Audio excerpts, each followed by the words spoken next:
Magandang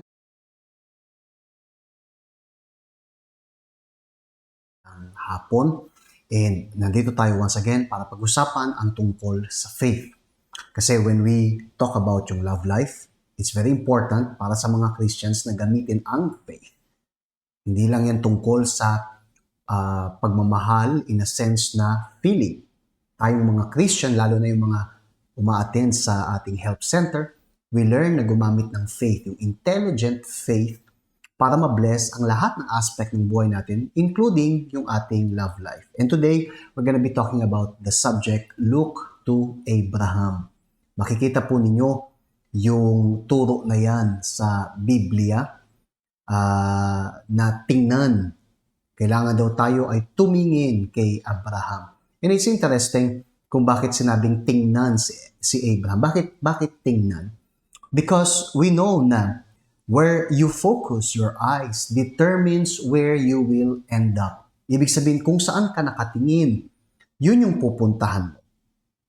Kung kanino ka nakatingin, yun yung gagayahin mo. So, when it says sa Biblia na tingnan si Abraham, actually, what it is saying is, kailangan nating tingnan yung mga nangyari sa kanya, tingnan yung example niya, both yung mabuting nangyari at yung masamang nangyari for us to learn. In fact, ang Biblia is like this, na makikita ninyo na sa Biblia hindi lang nakasulat yung mabubuti, right?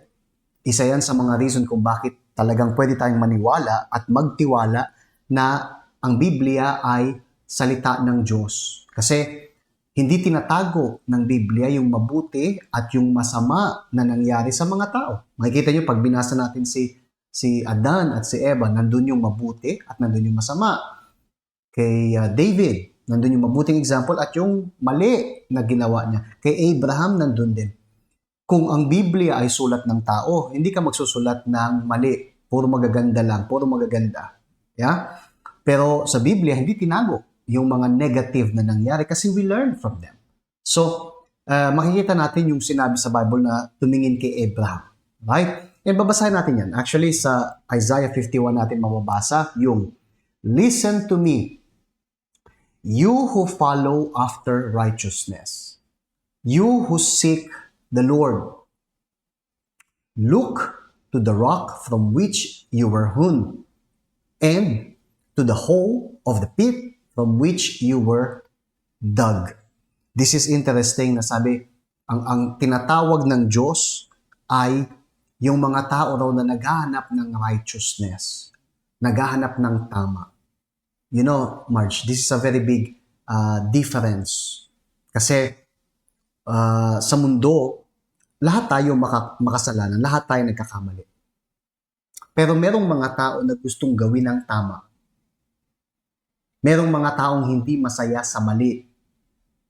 Merong mga taong hindi nag-e-enjoy sa injustice. Gustong gawin ang tama. Merong iba, hindi. May iba na para sa kanila okay lang. Tao lang ako, so okay lang sa kanila. Right? Sa Biblia nakasulat pa na may iba raw ni hindi namumutla. Hindi namumutla. May ginawa silang mali pero hindi man lang namumutla. Hindi nahihiya. Pero dito sa binasa natin, sabi na yung mga tao raw na who follow after righteousness. Makinig daw tayo.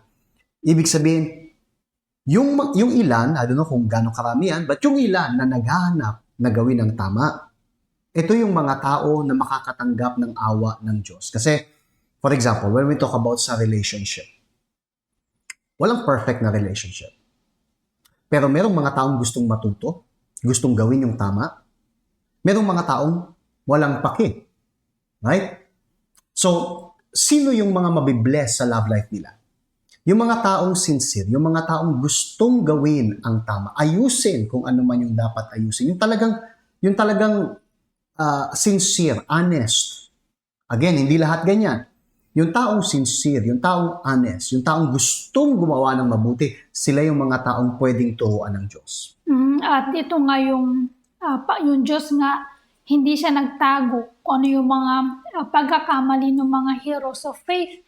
So, yung mga tao na gusto talagang matuto, right? Especially nga yung sa generation natin ngayon, napakarami natin na pwedeng gayahin, right?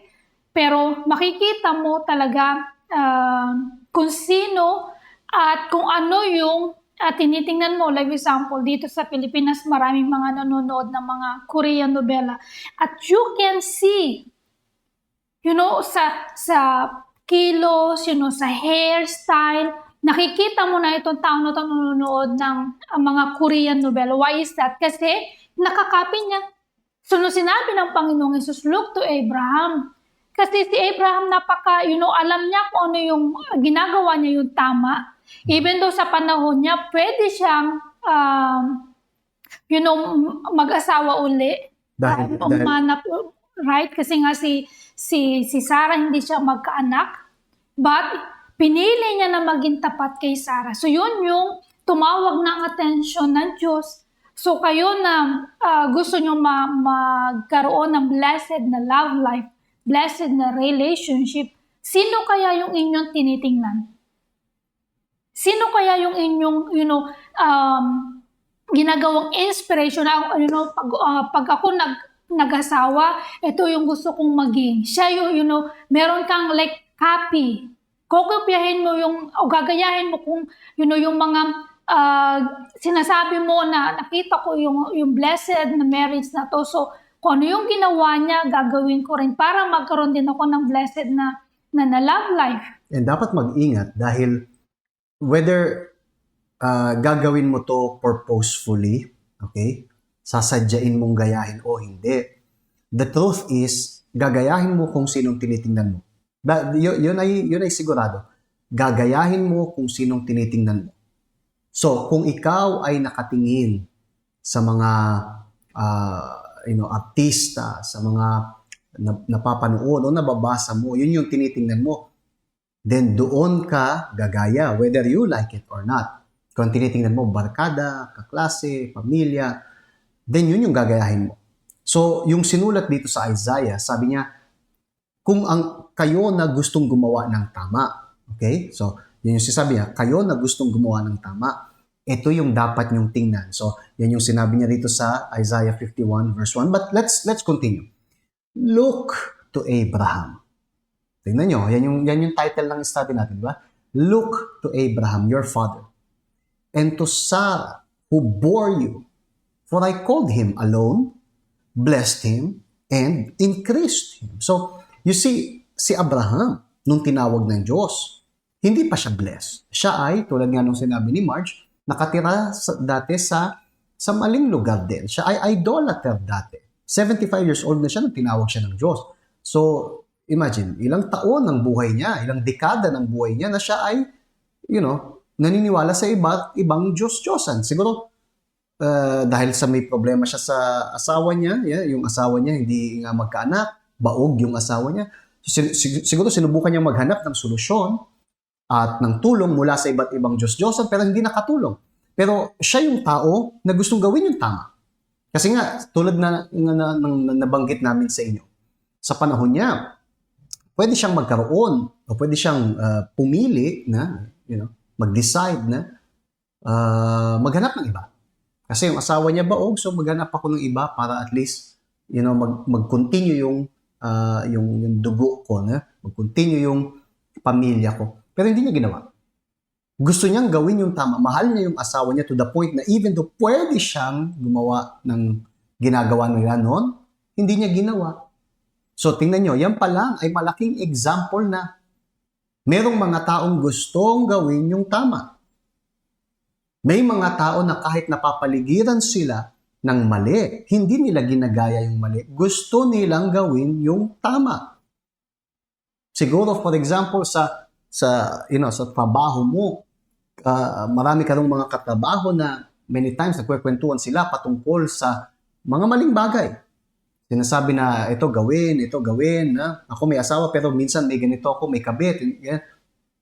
Anong ginagawa ng taong naghahanap ng righteousness? Lumalayo sa ganun.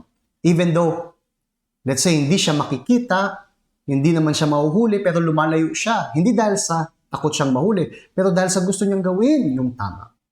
Galing kami sa Hong Kong and doon, maraming ganyan. Sinasabi na, malayo ka naman sa asawa mo. So maghanap ka at least, pang ano mo lang, para ma-distract ka, di ba? Para hindi ka ma-homesick and all that. Pero merong mga tao na hindi sumusunod sa ganyan. In fact, pag narinig nila yon na may nagsabi sa kanila ng ganyan, nag-advise sa kanila ng ganyan, lalayuan na nila yung taong yun.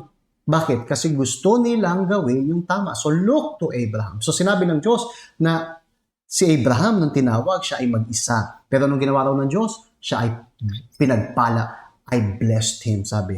And increase him. Diyos yung nagdala ng blessing na yan kay Abraham at kay Sarah. But what is interesting is that sa New Testament, merong specific na lesson na makukuha sa dalawang yan, kay Abraham at kay Sarah. Let's read that.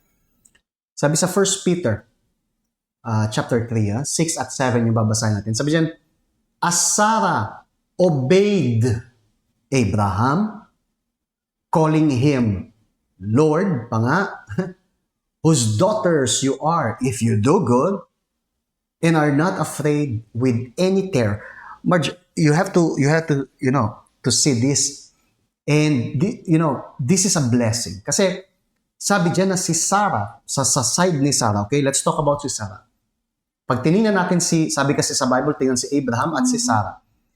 Anong attitude ni Sarah? Sabi sa Biblia na si Sarah, sabi diyan, obeyed Abraham, calling him Lord pa nga. I'm not saying na ngayon yung mga babae tatawagin na Lord. Ayokong tawagin ako ni Marge. Yes, my Lord. Yes, my grace.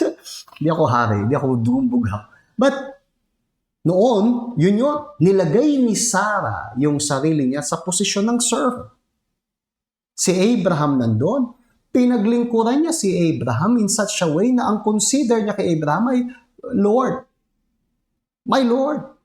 Of course, I'm not saying, again, kasi when we say Lord, baka hindi niyo maintindihan kasi na. But, ang tinutukoy dito ay yung pagiging servant. Si Sarah, yung babae, ay naglingkod sa kanyang asawa, kay Abraham. You may even say, pero pastor, diba si Sarah yung si Sarah yung nagsabi kay Abraham na, makisiping doon kay Hagar para magkaanak sila. Yes, pero anong iniisip ni Sarah? Nandun sa istorya. Mm-hmm. Sa Genesis. Sabi ron na, sinabi niya kay Abraham, makisiping ka para sa ganun magkaroon tayo ng anak. Kasi sa utak ni Sarah, mali yung paraan niya. Pero ang utak ni Sarah ay, hindi ko pwedeng hayaan na yung asawa ko walang continuation. Ako baog. So, ready si Sarah gawin ng sacrifice.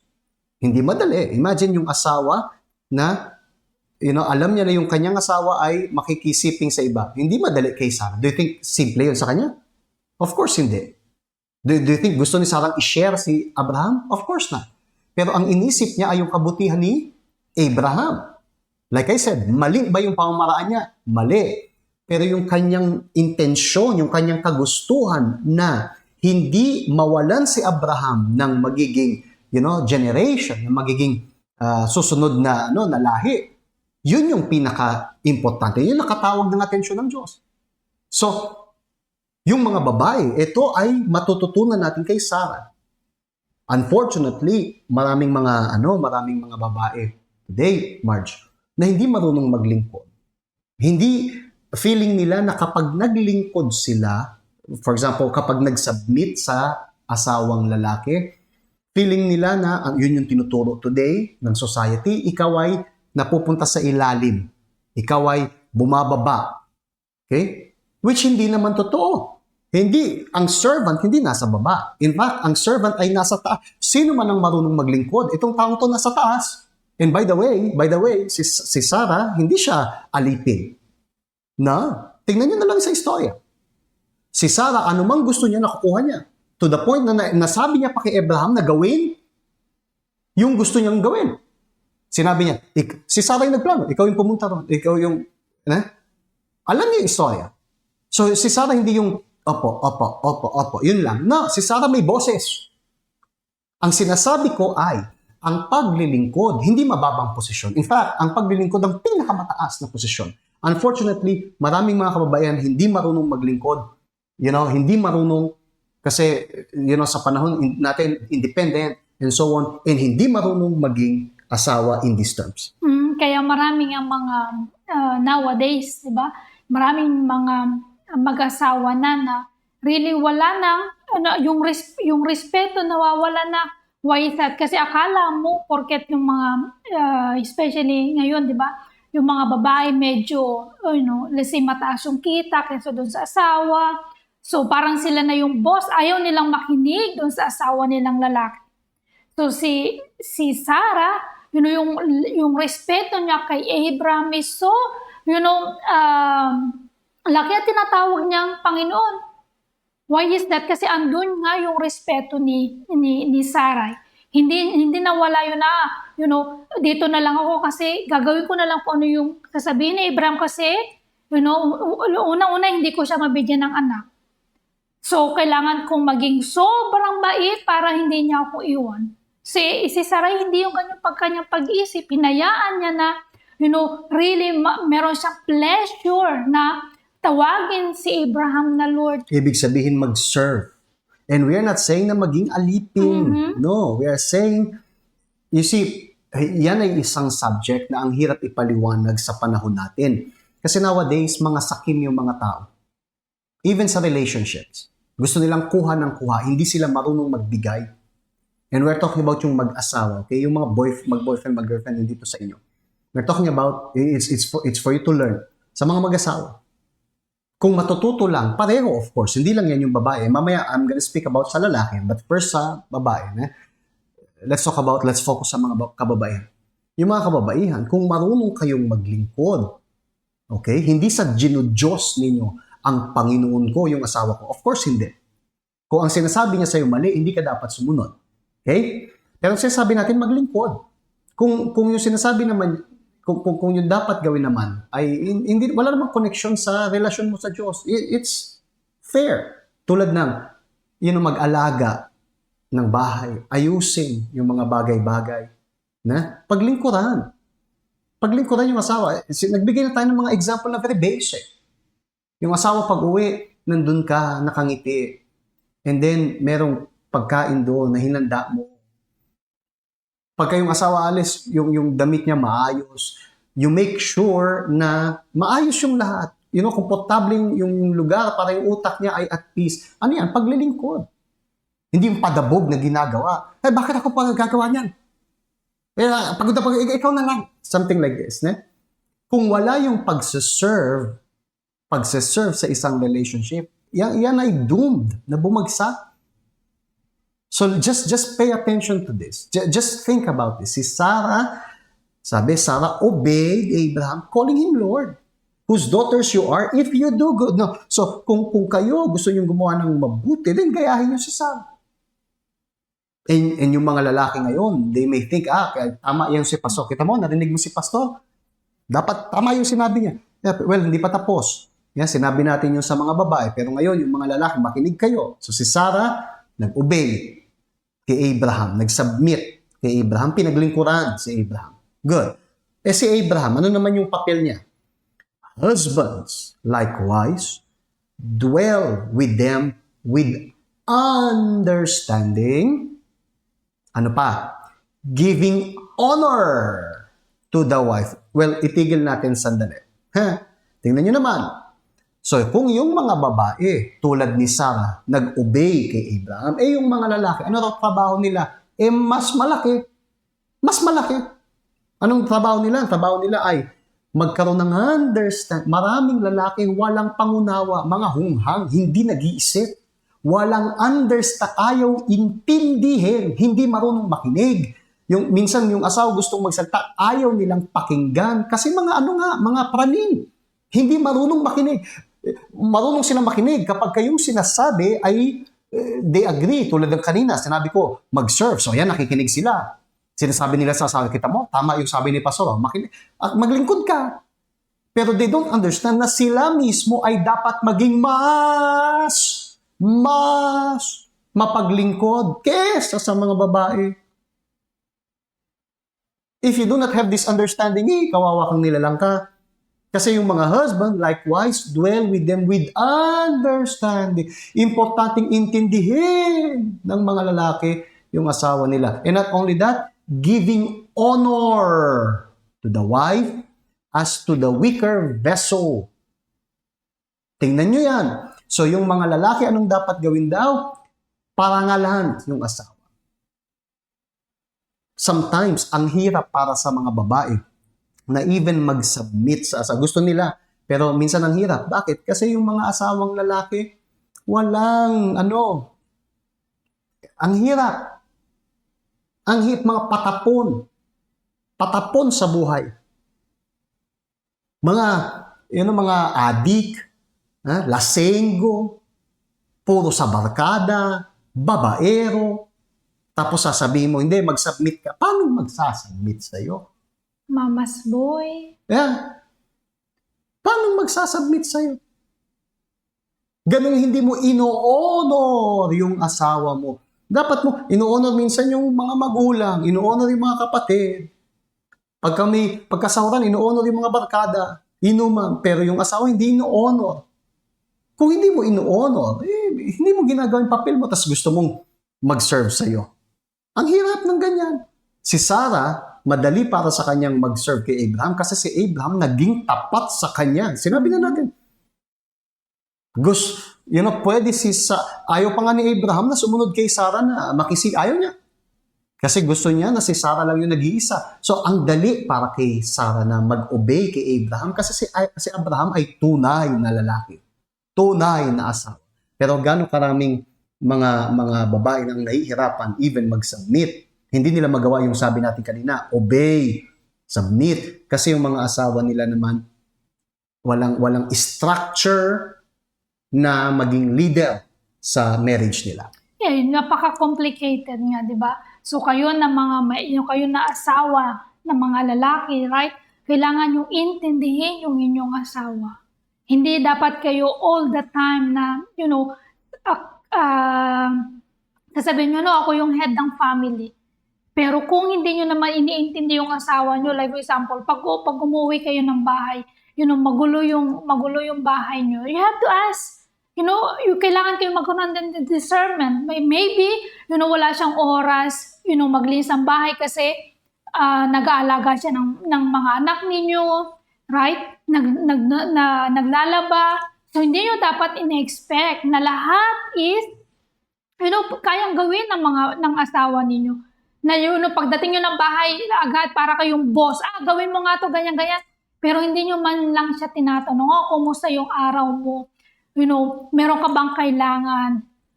Kasi kung para gusto nyong irespeto kayo ng asawa nyo, gusto kayong maging, paglingkuran ng asawa niyo, then kailangan yung gawin nyo muna para sa kanya. Kaya parang, give and take.